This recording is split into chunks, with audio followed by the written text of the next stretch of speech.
You already know this story. It is one of the most famous miracles Jesus ever performed. A wedding runs out of wine. His mother comes to him, and Jesus turns water into wine. You have heard it 100 times. It is the go-to story for Jesus' first miracle. And almost every time it is told, the whole thing gets boiled down to one line. Jesus turned water into wine. End of story. A nice miracle. A kind gesture at a party. But here is what I want you to notice tonight. Something that is sitting right there in the text, in black and white, that most Christians read straight past every single time. Before John tells you about the wine, he stops and he describes the containers. He tells you exactly how many there were. He tells you what they were made of, and he tells you, well, what they were for. 6 stone jars used for the Jewish rites of purification. John could have left every one of those details out. The miracle works fine without them. But the Holy Spirit moved him to write them down. The number, the material, the purpose, and he recorded them on purpose. Because those jars are not background scenery. They are the whole point. When you are telling a story, you do not usually stop and say, and there were exactly 6 stone jars, of the kind used for ceremonial washing, holding 20 or 30 gallons apiece. You just say, there were some jars. But John, writing under inspiration, slows down and gives you the exact count, the exact material, and the exact religious function. 6 stone, purification. And the moment you understand why he did that, why those 3 details matter, this stops being a cute story about a caterer running short, and it becomes one of the most loaded, layered, deliberate signs in the entire gospel. A sign that quietly announces, on the very first page of Jesus' public ministry, exactly what he came to do. Because that is the other thing John calls it. He does not call it a miracle. He calls it a sign, the first of his signs. And a sign, by definition, is not the point in itself. It points to something beyond itself. A sign on the road is not the destination. It tells you about the destination. And John is telling you, right from the start, do not just stare at the wine. Follow where it points. John is the one gospel writer who almost never includes a detail just for color. Everything in his account is chosen, weighed, placed on purpose. So when he stops to count the jars and name their material and explain their religious function, he is not padding the story. He is handing you the key. He is practically tapping you on the shoulder and saying, look here, look at the jars. This is where the meaning is hiding. So tonight, we are going to do what most people never do with this story. We are going to stop and look at the jars. We are going to ask why stone and not clay. Why 6 and not 5 or 7 or 10? Why purification water of all the water in the world? And why Jesus did not just snap his fingers and create wine out of thin air, but instead worked his miracle through those particular vessels. And by the time we are done, I promise you, you will never read the wedding at Cana the same way again. Because hidden in those 6 stone jars is a picture of the entire gospel. The old and the new, the law and grace, water and wine, and a bridegroom who saves the best for last. Let me show you. Let's set the scene because the setting matters more than we usually give it credit for. John tells us it happened on the 3rd day at a wedding in a little village called Cana in Galilee. A wedding in that culture was not a 2-hour event with a cake and a quick exit. It was a celebration that could stretch on for days, sometimes a full week. The whole village came. Family traveled in. There was food and music and dancing and joy, and at the center of the hospitality, holding the whole celebration together, was the wine. Wine in the Bible is the drink of gladness, of feasting, of covenant and celebration. A wedding without wine was almost unthinkable. to run out of wine at your own wedding was not a small inconvenience. It was a social catastrophe. It would shame the family, possibly for years. The hosts had failed at the one thing a host was supposed to do: provide. And that is exactly what happens. The wine runs out, and Mary, the mother of Jesus, comes to him and says just 3 words: "They have no wine." She does not even ask him to do anything specific. She just brings the problem, the lack, the emptiness, and lays it at his feet. And Jesus answers with that strange, famous line: "Woman, what does this have to do with me? My hour has not yet come."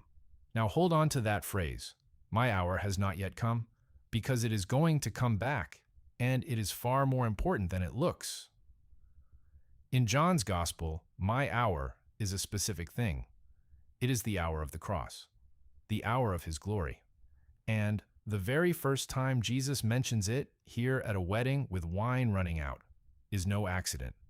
He is already looking past the party, past the wine, to a cup he will lift on a much darker night. But Mary does not argue. She does not press him or explain or negotiate. She simply turns to the servants and says one of the wisest sentences any human being has ever spoken: "Whatever he says to you, do it." And then she steps back. Think about the faith in that. She does not know what he is going to do. She has no plan to suggest, no method to offer. She just knows him. And that is enough. She puts the problem in his hands and tells everyone else to simply obey whatever he says.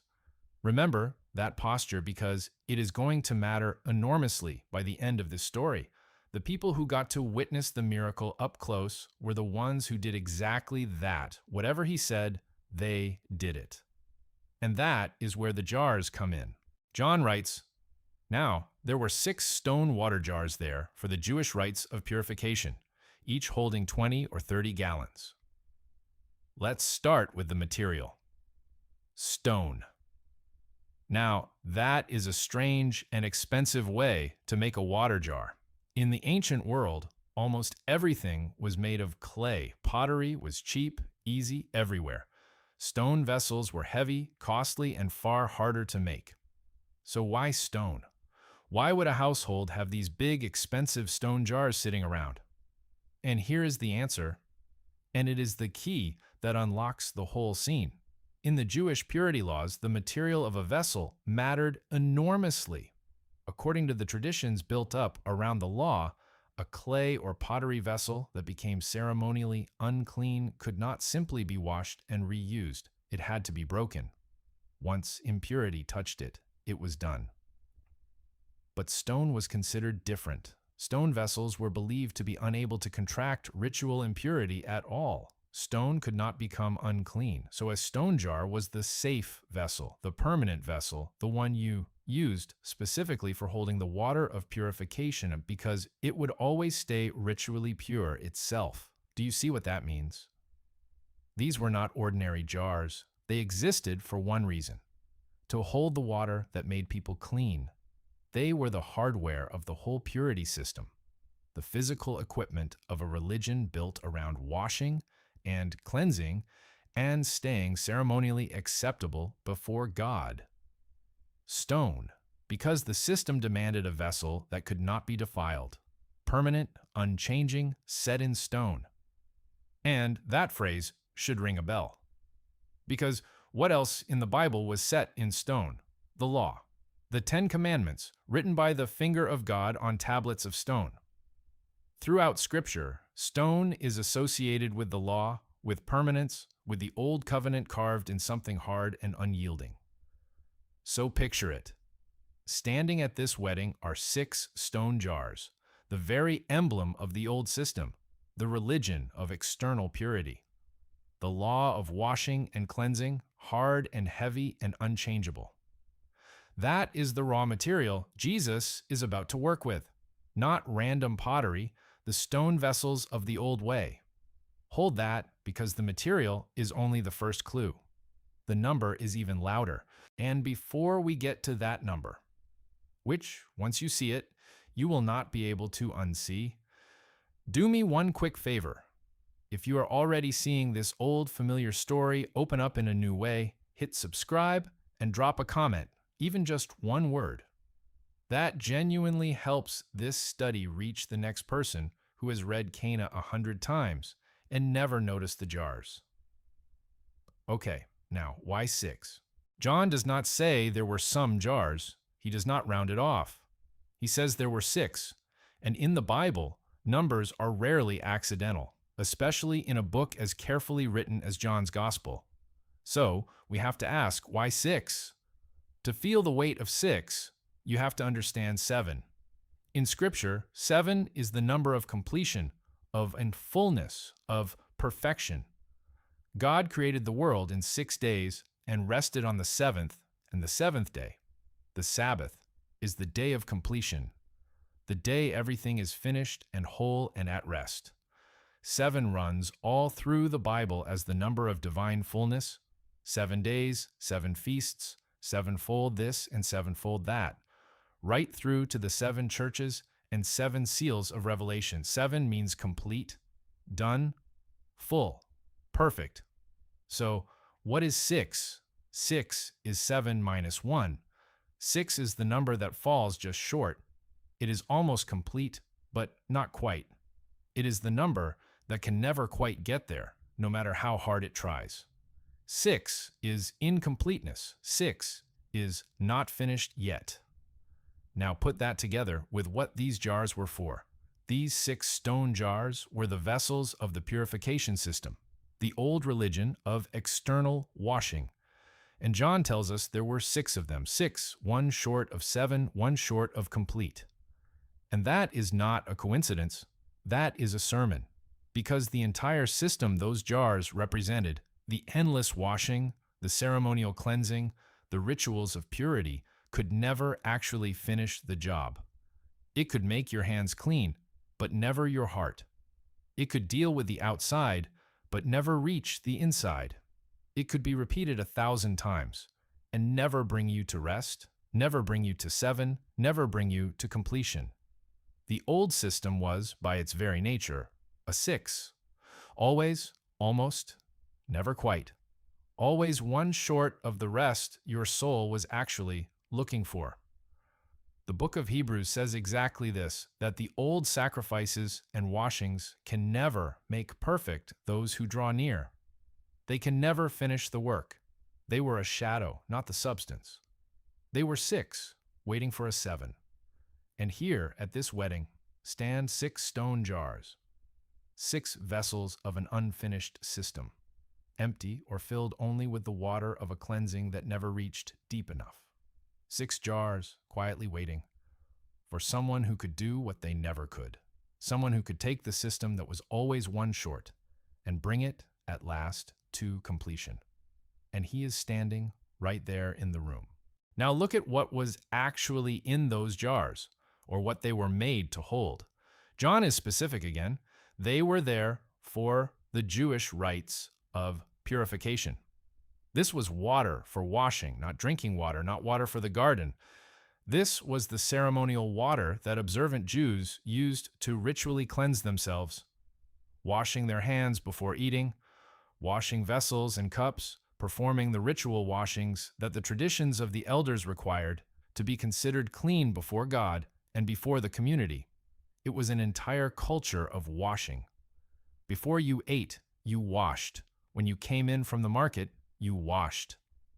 The cups, the pots, the hands, wash and wash and wash again. And there was nothing evil about it. It started from a real and good instinct, the knowledge that God is holy and that sin makes us unclean, and that we cannot just stroll into his presence as we are.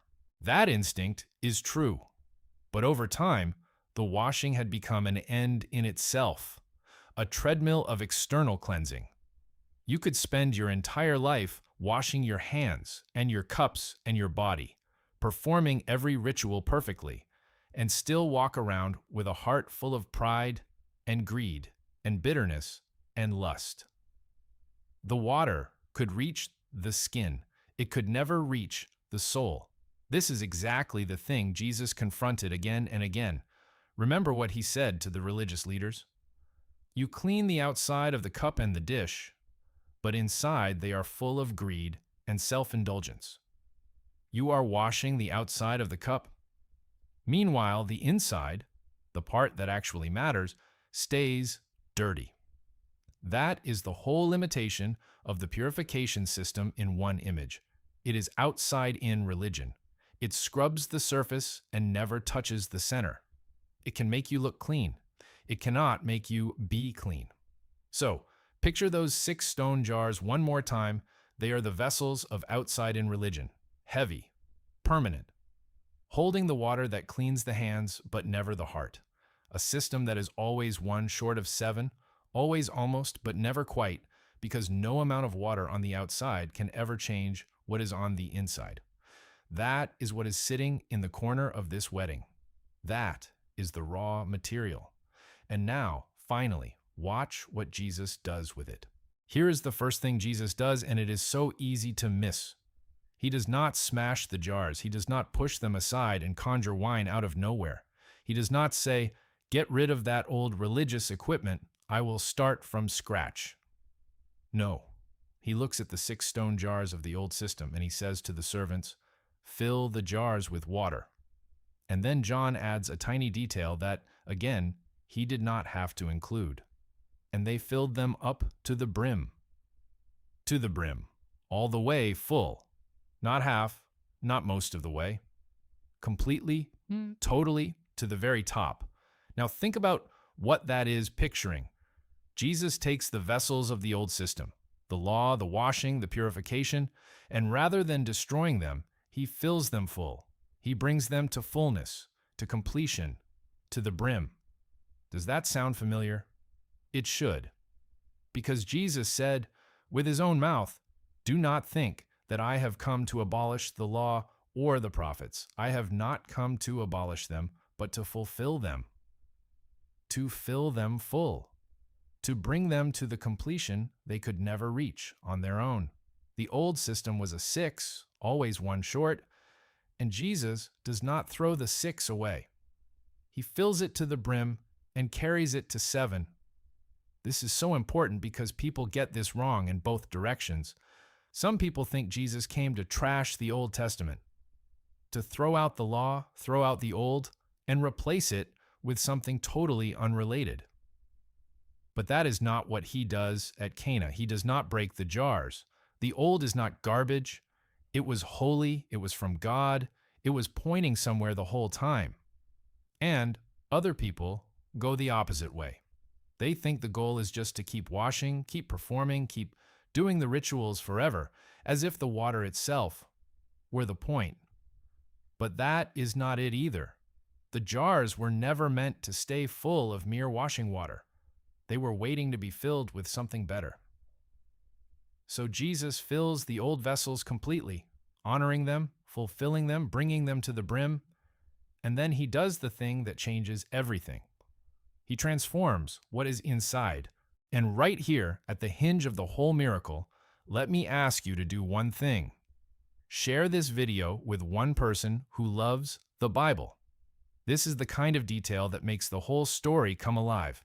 And you probably know someone who would love to see it. Send it to them, then come right back, because what happens to that water is the heart of the entire gospel. Jesus says to the servants, "Now draw some out and take it to the master of the feast." And somewhere between the filling and the drawing in a moment John does not even describe, the miracle happens.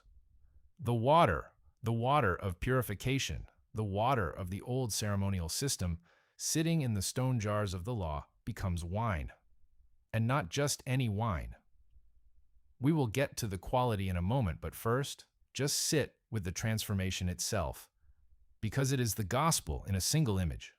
Water became wine. The element of washing became the element of gladness. The water of ritual cleansing became the wine of celebration. And that is not a random swap. That is the entire movement of the Bible, from old to new. Think about what wine means in Scripture. Wine is the drink of joy. Wine that makes glad the heart of man, the Psalms say. Wine is the drink of the feast, of the harvest, of celebration. But wine is also something deeper. Wine is the drink of the covenant. On the night before he died, Jesus took a cup of wine and said, "This cup is the new covenant in my blood." Wine, in the end, points to his blood, to the cross, to the new covenant sealed in his own life poured out. So, when the water of the old purification system turns into wine, watch what is happening symbolically. The religion of washing yourself clean from the outside is being transformed into the gift of being made clean from the inside, by his blood, by his covenant, by grace. That is the difference between the old and the new in one miracle. The old said, wash and wash and wash and maybe stay clean. The new says, I will pour out my own blood and make you clean to the core, once and for all. The old was water on the hands. The new is wine, his blood, for the heart. The water could only ever clean the surface. The wine goes all the way down. And notice where the transformation happens. Inside the jars. Jesus does not abandon the vessels of the old covenant. He transforms their contents. The same jars that held the water of endless washing now hold the wine of the new covenant. The law is not destroyed. It is fulfilled and transfigured into grace. The shadow becomes the substance. The promise becomes the person. That is what Jesus came to do, not to start a brand new religion disconnected from everything before, but to take everything the old system was pointing toward and fill it with himself. Water into wine, washing into gladness, law into grace, shadow into substance. The whole gospel hidden in 6 stone jars at a village wedding. Now the quality, because this is the detail that makes the master of the feast sit up. The servants draw out the new wine and bring it to the master of the banquet, the man in charge of the feast who has no idea where it came from. He tastes it, and he is stunned. He pulls the bridegroom aside and says, in effect, this is backwards. He says, everyone serves the good wine first, and when people have drunk freely, then the poor wine. But you have kept the good wine until now. This is how the world works, the master says. You put out your best at the start, while everyone is paying attention and their palates are sharp. Then, once everyone has had a few cups and stopped noticing, you quietly bring out the cheap stuff. Best first, worst last. That is the way of the world. That is the way of every party, every product, every empty promise. The world always front-loads its best and leaves you with the dregs. But God, the master of the feast, unknowingly testifies, does the exact opposite. God saves the best for last. The good wine, the best wine, comes now, at the end. And that one line is a window into the entire plan of God. The old covenant came first, good, holy, from God, but a shadow. And then, when it had run its course, when the wine of the old system had run out and humanity stood there empty-handed with nothing left to offer, then God brought out the best wine, the new covenant, the gospel, Christ himself. The world serves the best first and then disappoints you forever after. God starts with the shadow and saves the substance, the very best, for last. And it is still true in your life. People are afraid deep down that the best days are behind them, that they peaked, that it is all decline from here, that they have already had the good wine and only the dregs are left. But the God of Cana works the other way. With him, the best is not behind you. The best is ahead. He is the God who keeps the good wine until now. And the very best wine of all, the marriage supper of the Lamb, is still to come. That is who is standing in the room at this wedding. Not a magician doing a party trick. The bridegroom who saves the best for last. And there is one more quiet detail tucked into that scene. John tells us the master of the feast had no idea where the wine came from. But the servants who had drawn the water knew. Sit with that. The man in charge, the expert, the one whose whole job was the wine, was completely in the dark. But the lowly servants, the ones who had simply done what Jesus said, who had filled the jars with plain water when it must have seemed pointless, they knew. They had the miracle in their own hands. And that is how it so often works with God. It is not always the impressive people, the experts, the ones with the titles who get to see his glory up close. It is the ones who quietly obey, the ones who, when he says, do something that does not seem to make sense, simply do it. Whatever he says to you, do it. And you may find yourself holding the miracle while the experts are still asking where it came from. So now step back and let's put it all together, because John tells us this was no ordinary event. He ends the story like this. This, the first of his signs, Jesus did at Cana in Galilee and manifested his glory, and his disciples believed in him. The first of his signs.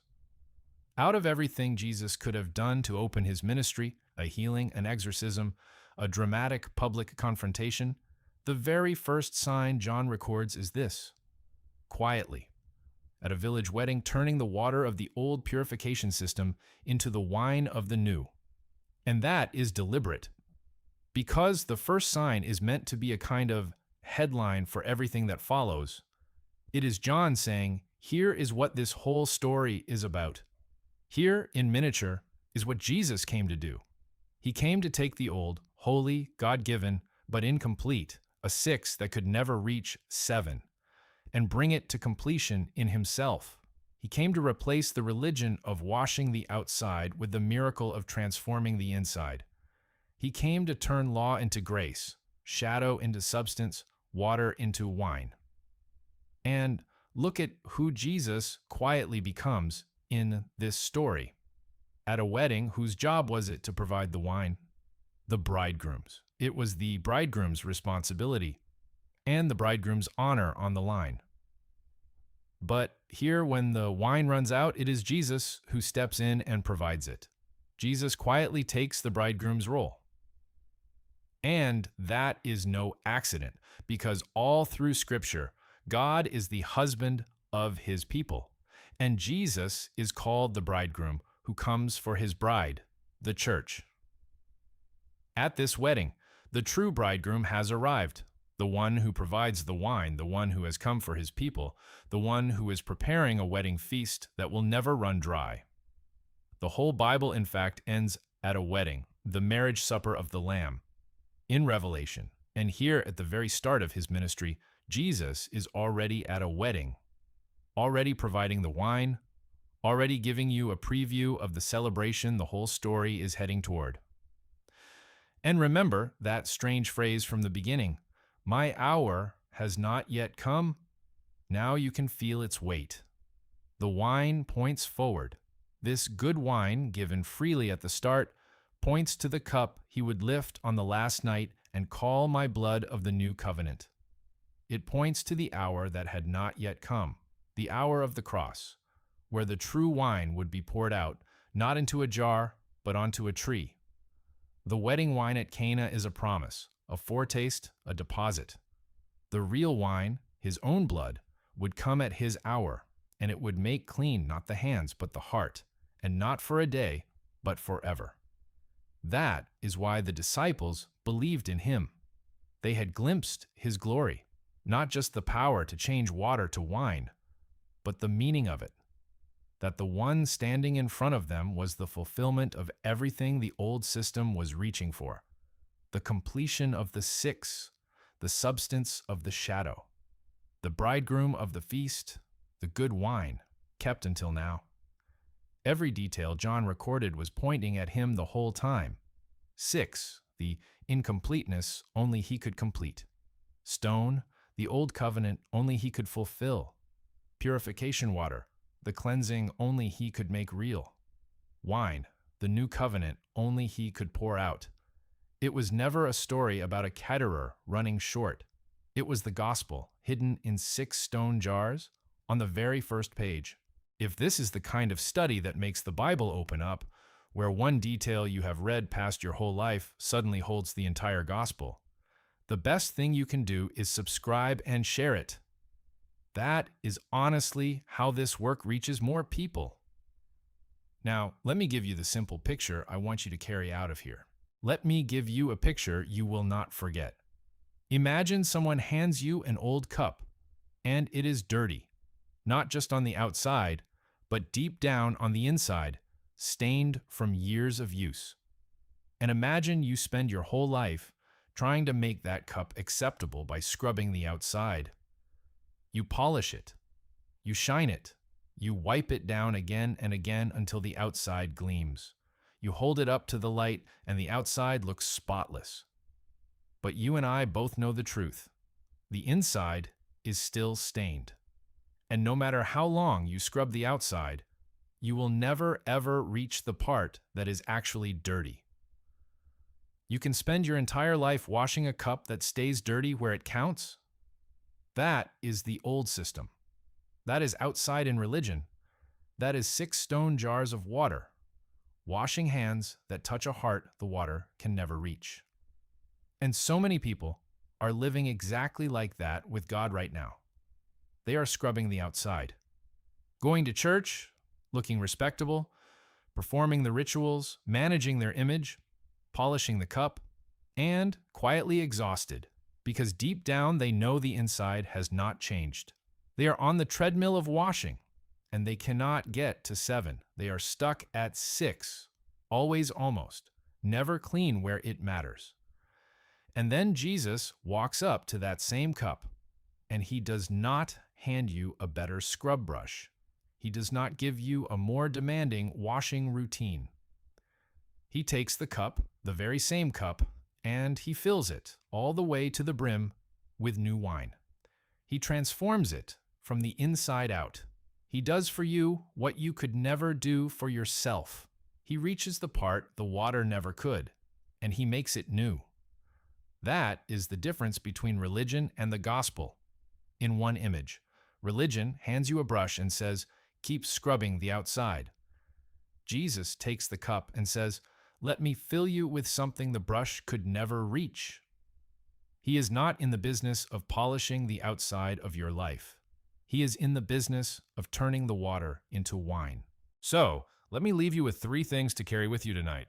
First, stop scrubbing the outside. So many of us are wearing ourselves out at the 6-jar level, managing our behavior, polishing our reputation, performing the rituals, trying to wash our way clean. And we are exhausted because it never reaches the inside. Hear me. Jesus did not come to give you a better washing routine. He came to transform what is in the jar, so stop trying to clean the outside of the cup. Stop trying to be acceptable to God by your performance, your image, your endless religious scrubbing. That is water, and it will never become wine by your effort. Bring him the inside, the stained part, the part no one sees, the part you're most ashamed of. And let him do the one thing only he can do, make you new from the center out. That is what he is for. Second, bring him your empty jars. Remember how the miracle started? Not with abundance, but with lack. They have no wine. The whole thing began the moment someone admitted the emptiness and brought it to Jesus. And maybe that is exactly where you are tonight. The wine has run out. The joy is gone. The thing you were counting on has failed. And you are standing there empty-handed and ashamed with nothing left to offer. Hear this. That is not the end of the miracle. That is where the miracle begins. Jesus does his best work with empty vessels. So do not hide your emptiness from him, and do not try to fill the jars yourself first. Bring him the no wine moment. Bring him the lack, and then do what Mary said. Whatever he says to you, do it. The servants who simply obeyed, who filled the jars with plain water when it made no sense, were the ones who got to watch the miracle happen in their hands. And third, the one that matters most, come to the bridegroom because the best is yet to come. The whole world is telling you the best wine is served first, that your best days are behind you, that it is all dregs from here. But the God of Cana saves the best for last. He kept the good wine until now. And the very best wine, The marriage supper of the Lamb is still ahead of you. He is the bridegroom who has come for you, who provides what you could never provide, who is preparing a feast that will never, ever run dry. So do not settle for scrubbing cups in the corner. Come to him. Let him fill your empty jar with new wine, and take your place at the table of the one who saves the best for last. So here's the whole thing, hidden in 6 stone jars at a village wedding. The old was always one short of complete. Jesus came not to break it, but to fill it to the brim. He turns the water of washing into the wine of grace. He saves the best for last. And he is the bridegroom, pouring out his own blood to make you clean where the water never could. So stop scrubbing the outside. Bring him your empty jars, and come to the one those jars were pointing to all along. This is one more word in a much bigger story. And tonight, it was hidden in 6 stone jars. Every word we trace, every detail we slow down to see, it all keeps leading back to the same place, to the same person, the bridegroom who fills our emptiness, who turns our water into wine, and who has saved the very best for last. So if you want to keep pulling on the thread with me, subscribe, and we'll keep going deeper. God bless you.